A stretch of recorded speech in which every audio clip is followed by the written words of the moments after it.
Ready ಮಾಡಬೇಕಲ್ಲಪ್ಪ. ಏನಾದ್ರು ಒಂದು ಉದ್ದೇಶ ನಮಗೂ ಇರ್ತದಲ್ಲ.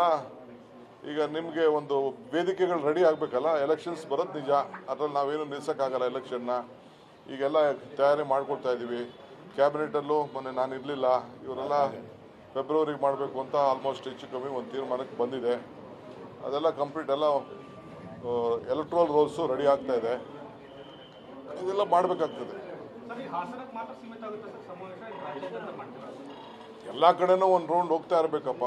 ಈಗ ನಮ್ಮ ಗ್ಯಾರಂಟಿಗಳ ಬಗ್ಗೆ ಏನೇನಿದೆ ಅದೆಲ್ಲ ಕಂಪ್ಲೀಟ್ ಮಾಡಬೇಕು. ಈಗ ನೆಕ್ಸ್ಟು ಪಾಯಿಂಟು, ಈಗ ಬೆಳಗಾಮಲ್ಲಿ ಒಂದು ದೊಡ್ಡ ಕಾರ್ಯಕ್ರಮ ಮಾಡ್ತಾ ಇದ್ದೀವಿ, ಮಹಾತ್ಮ ಗಾಂಧೀಜಿ ಅವ್ರದ್ದು. ಇದು ನಾನು ಆಮೇಲೆ ನಿಮ್ಮ ಹತ್ರ ಮಾತಾಡ್ತೀನಿ. ನಾನೆಲ್ಲ ಮೀಟಿಂಗ್ ಮಾಡಿದ್ದೀನಿ, ಅದರದೆಲ್ಲ ಡೀಟೇಲ್ ಆಗಿ ನಾಳೆ ಮೀಟಿಂಗ್ ಇದೆ ಸಾಯಂಕಾಲ. ಅದಾದ್ಮೇಲೆ ನಿಮ್ಮ ಹತ್ರ ಮಾತಾಡ್ತೀನಿ. ನಾನು ಚೀಫ್ ಮಿನಿಸ್ಟರ್ ಅಲ್ಲ, ನಾನು deputy CM, but party president. ಇನ್ನು ಸದ್ಯಕ್ಕೆ ಚರ್ಚೆ ಇಲ್ಲ, ಅವಶ್ಯಕತೆಯೂ ಇಲ್ಲ. ಅಸೆಂಬ್ಲಿ ಇದೆ, ಅಸೆಂಬ್ಲಿ ಮುಗಿಬೇಕು. ಯಾವುದು ವೇಕೆನ್ಸಿ ಇಲ್ಲ, ಒಂದೇ ಒಂದು ವೇಕೆನ್ಸಿ ಇದೆ. ಅದಕ್ಕೆ ಈಗಲ್ಲ ಚೀಫ್ ಮಿನಿಸ್ಟರ್ ಉತ್ತರ ಕೊಟ್ಟಿದ್ದಾರೆ. ಯಾವ ಸ್ಥಾನನೂ ಖಾಲಿ ಇಲ್ಲ, ಯಾವ ಸ್ಥಾನನೂ ಖಾಲಿ ಇಲ್ಲ.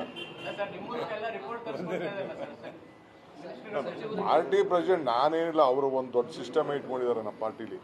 ನಾನೇನು ಹೇಳಬೇಕಾಗಿಲ್ಲ. ಯಾರ್ಯಾರು ಮಂತ್ರಿ ಎಲ್ಲಿ ಹೋದ್ರು, ಎಲ್ಲಿ ಬಿಟ್ಟರು, ಏನು ಎತ್ತ, ಕಾಂಗ್ರೆಸ್ ಆಫೀಸ್ಗೆ ಹೋದ್ರ, ಕಾಂಗ್ರೆಸ್ ಆಫೀಸ್ ಕಟ್ಟಿದ್ರ, ಜನನ ಮೀಟ್ ಮಾಡಿದ್ರ, ಅವ್ರ ಕಾರ್ಯಕ್ರಮ ಏನು ಮಾಡ್ತಾರೆ ಅದು ಅವ್ರದ್ದು ಒಂದು ಸಿಸ್ಟಮ್ ಇಟ್ಕೊಂಡಿದ್ದಾರೆ ನಮ್ಮ ಪಾರ್ಟಿಲಿ. ಅದನ್ನು ಅವ್ರು ಮಾಡ್ತಾ ಇರ್ತಾರೆ. ಅಲ್ಲ ನೋಡಪ್ಪ, ನನಗೆ ಗೊತ್ತಿದ್ವಿ ಭಾಷೆಯಲ್ಲಿ ಹೇಳಿದ್ದೀನಿ, ನೀನು ಹೆಂಗೆ ಬೇಕಾದ್ರೂ ಬರ್ಕೊ.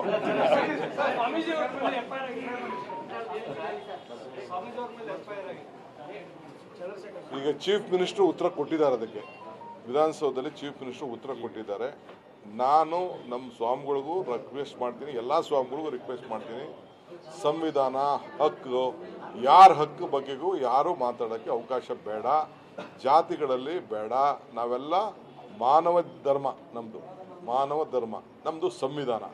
ಇವೆರಡಕ್ಕೂ ಕೂಡ ನಾವು ಹೆಚ್ಚಿಗೆ ಒತ್ತನ್ನು ಕೊಟ್ಟು ಹೋಗಬೇಕು. ನಾನು ಸ್ವಾಮಿಗಳಿಗೆ ಹೇಳ್ತೀನಿ, ಪೊಲೀಸವ್ರಿಗೂ ಹೇಳ್ತೀನಿ. ಹಂಗಂತ ಯಾರು ಏನು ಮಾಡ್ತೀರಿ? ಇಲ್ಲ, ಯಾರು ಲಾಗಿನ ದೊಡ್ಡವರಿಲ್ಲ, ಕಾನೂನಿಗೆ ಯಾರು ದೊಡ್ಡವರಿಲ್ಲ. ಯಾರೋ ಒಂದು ಸಣ್ಣ ಪೋಸ್ಟಿಗೆ ಏನಾದ್ರು ಹೆಚ್ಚು ಕಮ್ಮಿ ಮಾಡಿದ್ರೆ ಕೇಸ್ ಹಾಕ್ತೀವಿ. ಪೊಲೀಸವರು ನಾನು ಹಾಕಿದ್ರು ನನ್ನ ಮೇಲೆ ಕೇಸ್ ಹಾಕಿ. ನಮ್ಮ ಕಾಂಗ್ರೆಸ್ ಆಫೀಸ್ ಹುಡುಗಗಳ ಮೇಲೆಲ್ಲ ಕೇಸ್ ಹಾಕ್ಸಿರುವ BJP ಗೌರ್ಮೆಂಟಲ್ಲಿ. ನಾನೇನು ಹೇಳಿದಲ್ಲ ಸ್ವಾಮಿಗಳೇ, ನಾನು ಉಗ್ರ ಹೋರಾಟ ಮಾಡ್ಬಿಡ್ತೀನಿ ಅಂತ ಅಶೋಕ್ ಹೇಳ್ತಾನೆ.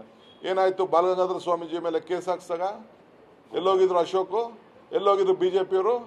ಇದೇ ಕುಮಾರಸ್ವಾಮಿ ಗೌರ್ಮೆಂಟಲ್ಲಿ ಕೇಸ್ ಹಾಕ್ಲಿಲ್ವಾ? ಬಾಲಗಂಗಾಧರ ಸ್ವಾಮಿ ಇದು ನಿರ್ಮಲಾ ಸ್ವಾಮೀಜಿ ಫೋನ್ನ ಟ್ಯಾಪ್ ಮಾಡಿದಾಗ ಯಾಕೆ ಮಾತಾಡಲಿಲ್ಲ? ಅಶೋಕ್ ಯಾಕೆ ಮಾತಾಡಲಿಲ್ಲ? ಒಬ್ಬ ನಿರ್ಮಲಾ ಸ್ವಾಮಿಗಳು ಒಬ್ಬ ಕ್ರಿಮಿನಲ್ ಅಂತ ಅಂದ್ಬಿಟ್ಟು ಅವ್ರ ಫೋನ್ ನಂಬರ್ ಕೊಟ್ಟಿದ್ರಲ್ಲ. Do you know there is a CBI report on that? ಯಾಕೆ ಮಾತಾಡ್ತಾ ಇಲ್ಲ ಅದನ್ನೆಲ್ಲ?